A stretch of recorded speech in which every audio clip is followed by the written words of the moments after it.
Salutations everybody, it is Matty here today sitting down for a spicy topic that y'all know I have bitched and moaned about across a number of videos, and in today's video we're dedicating it all to that very subject.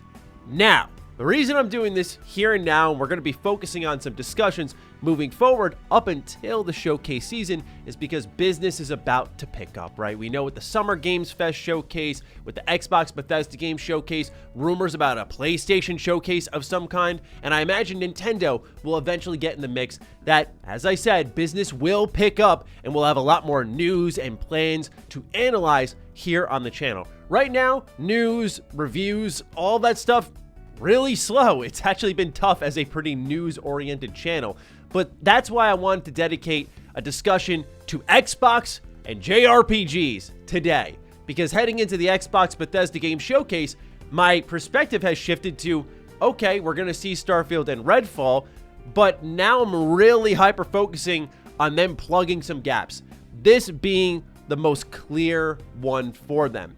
Xbox's focus on JRPGs has been terrible, and we have the stats to back it up. So we're going to go through those numbers and what their real path to success truly shall be. If you're new here and you're into gaming conversations, then consider subscribing. We do have the occasional discussion. It's not always just news. And hey, again, we do reviews, but just nothing really to review. So with that, ladies and gentlemen, consider subscribing and let's get into it. I know a lot of you are like me. You're very passionate about JRPGs.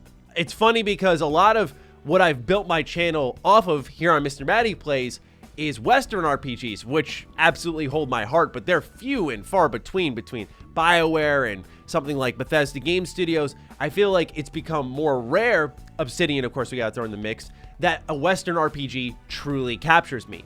JRPGs, however, are pretty consistent at capturing me. And you all know how I feel about series like Persona, Trails, so on and so forth.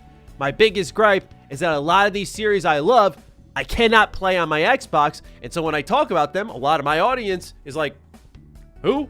What? Oh, dang, wish I could play that. And it's Xbox's biggest weakness. However, it wasn't always that way. As I said, we have the numbers to back that up. So it was released this year, the stats for Xbox in the last 20 years.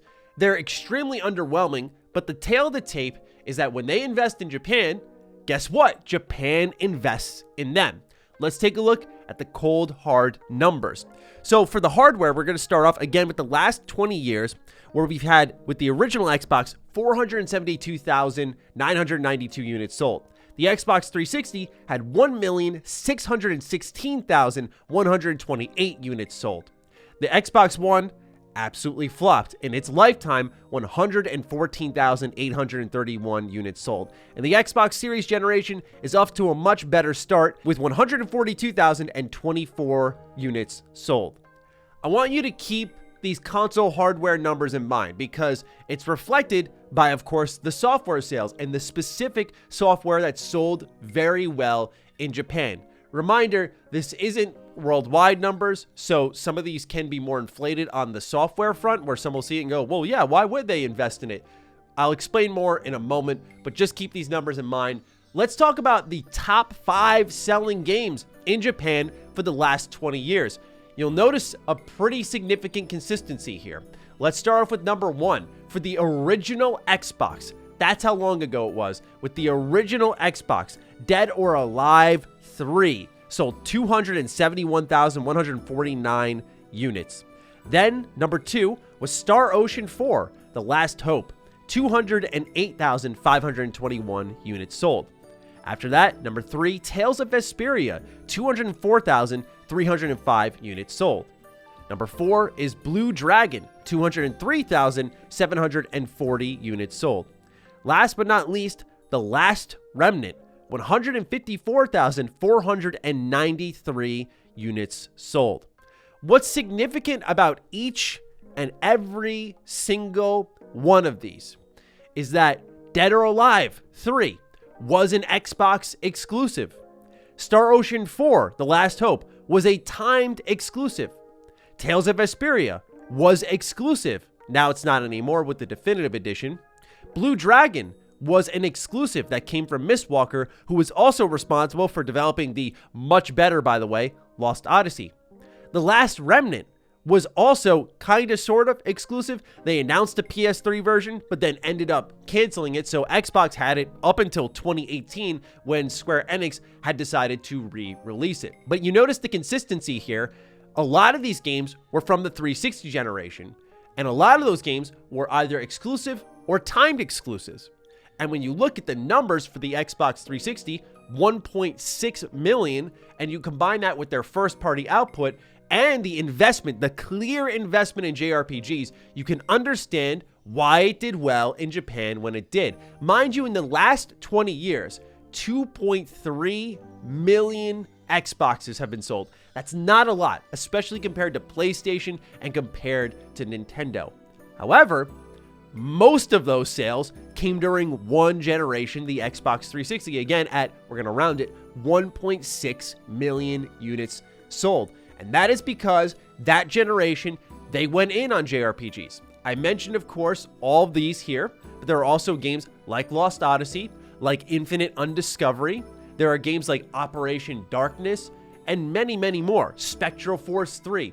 There were plenty of exclusive JRPG opportunities on the Xbox 360, and this was a time where they were really nurturing that genre and putting out some real bangers. Some of those I just mentioned there. Lost Odyssey is one of my favorite JRPGs ever. Like, it is top tier in my eyes. It's literally Xbox's response to Final Fantasy, which is probably why they should bring it back with what Square is doing now with Final Fantasy. We'll talk about that in just a moment. Of course, there are other ones like Infinite Undiscovery that I also mentioned, which is kind of like this open world feeling Tales of game. Very unique game. There's so many others there, but it was because Xbox had good first party output, right? Your Halo, your Gears, your Forza, the stuff that was, I know, old for many of us now, but really new and refreshing back then. And then you had a nice catalog of exclusive JRPGs. And that's not even what Xbox was known for at the time, right? This was at the peak. Gears 3, Halo 3. That was all anyone was ever talking about. And this is when they were putting their most into JRPGs. And it's funny because nowadays people go, well, that's not their identity. But that certainly wasn't their identity, especially in their best days in my eyes. So I don't think that's a fair excuse. And then you take a good, honest look at what is there during the series generation. And Xbox has improved compared to the Xbox One, where you look at games like Tales of Arise, Soul Hackers 2 coming out this August is going to be on Xbox. They're finally bringing Danganronpa over to Xbox. That is available on Game Pass for the first two games, and I imagine Ultra Despair Girls and V3 will make their way over as well. Yakuza has been a big part of Xbox thanks to Game Pass. They brought the brand new Edge of Eternity to Game Pass, a open world JRPG that was day one on that service, and Scarlet Nexus. But you'll notice for some of these games here, while they were a part of the Xbox JRPG DNA, by growing the brand through Game Pass and exposing the new audiences, in that case of Yakuza, in the case of Danganronpa, it is a situation of too little too late. Danganronpa started on Vita, was on PlayStation 4 for a while, came to Switch, and then came to Xbox. And of course with Yakuza, it just lived on PlayStation and then finally came to Xbox afterwards. So to me, I find Xbox's current support in Japan spotty and oftentimes performative. You see them coming out during the Tokyo Game Show of 2021 saying, we're investing in 200 independent Japanese developers, but honestly, they're not even establishing a foundation for people who need to start caring about these types of games to then get them to care about the independent developers, right? So I look at the 360 generation, to get people to care about your Operation Darkness, your Spectral Force 3, you need to get games like Star Ocean 4. You need to get games like Tales of Vesperia. Those in your ecosystem, establish the foundation and build on top of it once your identity is being solidified. Now we get into the tough part of the conversation. What's missing? This is where it all comes together and you start to recognize, wow, like, are they doing better now? Yes, in comparison to the Xbox One generation, anything is better at this point. Even now with the current slate of games, that's better than the Xbox One, because at least we've got something from Xbox. But you look at their JRPG slate of missing titles that I really hope they can amend some of these during the showcase, because one series in particular I think could make a lot of people very happy. Let's start off with Atlus. Y'all know I'm an Atlus boy for life. I never ever doubt Atlus. They are so good, and they have put out some bangers as of late. Persona. Persona is absolutely, hands down, without a shadow of a doubt, the biggest missing piece for Xbox's JRPG catalog. And it's something that Xbox fans have been loud about. Now we're seeing Persona 4 Golden get ported off the Vita. It's on the PC now. We know SEGA has been very open about their surprise with the sales and their willingness to port more titles. So I have no doubt in my mind there is a willingness on their end where Xbox is really buttering them up, by the way, with the Super Game, the Azure servers, the Day One Game Pass deals, right? They're really helping out SEGA expand and grow. Yakuza's bigger than ever. That Persona has to be coming at some point in time, but PlayStation has held on to that for a while. And I do think there's something contractually there that can obstruct some of these games from coming over to Xbox. But you look at other Atlus games, Shin Megami Tensei, the 3 remaster never came to Xbox, came to PlayStation, came to Switch, but it never made its way to Xbox. Catherine, the original Catherine, was on 360. Full Body, the Persona 5 Royal version of Catherine, which is excellent, by the way, not on Xbox. And that is another amazing game with a lot of choice and consequence that, for you Xbox fans, I'd love to say, if you haven't played it, go play it, but you can't. That's the thing, is like their relationship with Atlus must be piss poor, because there are games that I can go, okay, maybe PlayStation's doing what they're doing with Final Fantasy and locking down Persona. But then I look at Catherine, I'm like, they can't be locking that down too, are they? They can't be locking down SMT3 Remaster when it's on Switch. So what gives here? That's the thing Xbox needs to figure out. But the list goes way beyond Atlus, but you know that's the one I'm most passionate about. But I don't want to distract from the point of this video and make this a whole Atlus rant. Let's move on to other JRPGs missing. The World Ends With You.